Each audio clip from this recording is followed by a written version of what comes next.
Hi வணக்கம். இப்போ இன்றைக்கி என்ன ஸ்டோரி அப்படின்னா, எங்கள் பொண்ணு படிக்கிறப்ப கோயம்புத்தூர் கூட்டிகிட்டு வந்துட்டு நான் கோயம்புத்தூரில் கிருஷ்ணமால் காலேஜில் ஹாஸ்டலில் வச்சு படிக்க வச்சுக்கிட்டு இருக்கிறேன். எங்கள் வீட்டுக்காரர் என்ன சொன்னார்னா, நான் இங்கேயே நாங்கள் இருந்த ஊர்லேயே ஃபைனான்ஸ் பண்ணியிருந்தோம்ல அந்த ஊரில் நான் இங்கேருந்து கடையை கொஞ்சம் இம்ப்ரூவ்மெண்ட் பண்ணிவிட்டு அதுக்கப்புறம் நீ இங்கே வந்துடுவியாமா, பொண்ணு அங்கே ஹாஸ்டல்லே படிச்சுக்கிட்டு இருக்கட்டும் அப்படின்னாங்க. 20 வருஷம் காலத்தொட்டி ஒரு மனுஷனை நம்பி நாசமாக போய் நகையெல்லாம் தொலைச்சி எல்லாம் வச்சுருக்குறோம். அப்போவும் பாருங்கள் அந்த ஆள் நான் நம்புகிறேன் சரின்ட்டு விட்டுட்டு வந்துட்டு கரூர் டெக்ஸுக்கு போய்கிட்டு இருந்தேன். எக்ஸ்போர்ட் ஐட்டம் வந்தெல்லாம் அது எல்லாமே எக்ஸ்போர்ட் ஐட்டம் தான். அதில் பெட்ஷீட்டு தலைவாணி உரை நிறையா இருக்கும், அது எல்லாமே தைச்சி கொடுக்கணும். அந்த மாதிரி இருந்துக்கிட்டு இருந்துச்சு. அப்புறம் அதில் பீஸ் கணக்கு தான் தைக்க போய்கிட்டு இருந்தேன். அம்மா வீட்டிலேருந்து போய்கிட்டு இருந்தேன். ஒரு 3-4 மாதம் அம்மா வீட்டில் இருந்து டெய்லி போயிட்டு பஸ்ஸில் வந்துக்கிட்டு இருந்தேன். அப்புறம் கரூருக்கே போய்கிட்டு வந்துக்கிட்டு இருக்க முடியல. ஒரு சின்ன ஒரு ரூம் 500 அந்த ரூம் பிடிச்சி போயிருந்துக்கிட்டு இருந்தேன். அப்புறம் அங்கேயே தைச்சிட்டு ஞாயிற்றுக்கிழமை லீவ் விடுவாங்கள்ல, நான் என்ன பண்ணுறது, சனிக்கிழமை சாயந்தரமே கொஞ்சம் நேரத்தில் கிளம்பி எங்கள் அம்மா வீட்டுக்கு வந்துடுவேன். அம்மா வீட்டுக்கு வந்துட்டு சனி நைட்டு, ஞாயிற்றுக்கிழமை நைட்டு, திங்கக்கிழமை காலையில் கிளம்பி அங்கே வருவேன். ஆனால் சனிக்கிழமை கிளம்பி அம்மா வீட்டுக்கு போகிறப்ப இருக்கிற சந்தோஷம் திரும்பி நான் டெக்ஸுக்கு வர்றப்ப எனக்கு இருக்காது. அழுகையாக வந்துடும் பஸ்ஸில் வர என்னென்னா, ஒரு அப்பா ஒரு பொசிஷனில் இருந்தார். சொந்த தோட்டம் வீடு எல்லாம் வச்சு ஒரு கௌரவமாக இருந்தாங்க. அங்கேருந்து ஒரு சந்தோஷமாக இருக்குது எனக்கு. இந்த கரூருக்கு வரும்போதே எனக்கு அப்படியே இந்த ஒரு மாதிரி இந்த குரங்கு பாருங்கள், வித்தை காட்டுவாங்கள்ல, அம்மா வீட்டுக்கு தண்ணி மோர் அப்படின்னா வேகமாக ஓடி மோந்துட்டு வரும், மாமியார் வீட்டுக்கு போய் மோந்துட்டு அப்படின்னா தூக்கில ஓட்டு சொம்பா, அந்த மாதிரி எனக்கு அப்படி இருந்துச்சு. சரி ஏதோ அது தைச்சிக்கிட்டு இருந்தேன். அப்போ எங்கள் வீட்டுக்காரரு நான் இம்ப்ரூவ்மெண்ட் பண்ணிடுறேன், ஒரு வருஷத்துக்கு மட்டும் அங்கே ஊரில் இரு, நான் கூப்பிட்டு வந்துடுவேன் அப்படின்னாரு என்னையா. சரி நான் அந்த ஆசையில் சரி உண்மையாக நம்பணுங்க. அப்படி ஒரு முட்டாள்னா நான் தான் முட்டாள். ஏன்னா 20 வருஷம் கூட இருந்து வாழ்ந்து ஒன்றுமே மிச்சம் பண்ணல, 10 பைசா மிச்சம் இல்லை, எல்லாம் போயிடுச்சு. அப்போ இனிமேல் இதை எப்படி மிச்சம் பண்ணி நம்மளுக்கு இது பண்ணுவார் அப்படிங்கிற ஒரு இது வேணும்ல.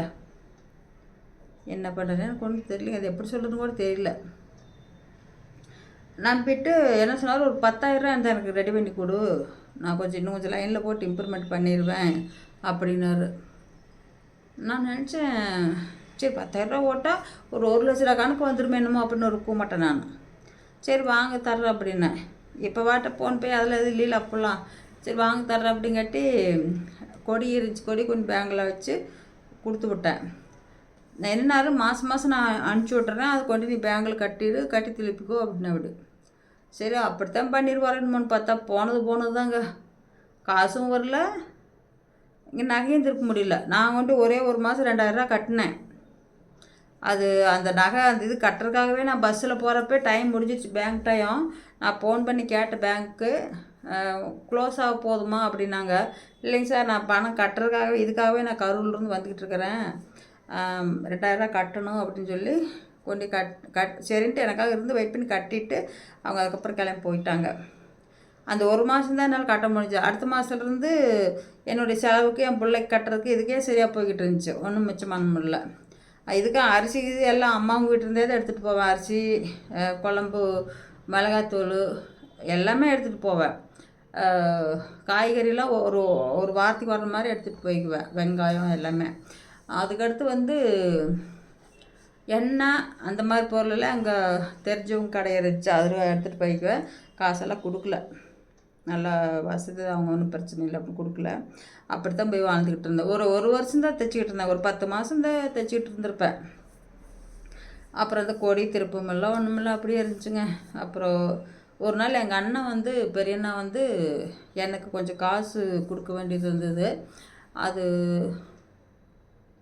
5,000 10,000 கொடுத்தா அப்படி, எனக்கு ஏதோ ஞாபகம் இல்லை சரியா. அது கொடுத்தா அப்படி, அதை கொண்டு அப்படியே நான் கொடி கட்டி விட்டேன். அதுக்கப்புறம் எங்கள் பொண்ணுக்கு பேரில் எங்கள் அப்பா 2 பொண்ணுக்கு பேர்லேயும் பிறந்தப்போ ஆளுக்கு 5000 எவ்வளோ போட்டிருந்தாரு. அது வந்து ஒரு 30,000 வந்தது எங்கள் சின்ன பொண்ணுக்கு.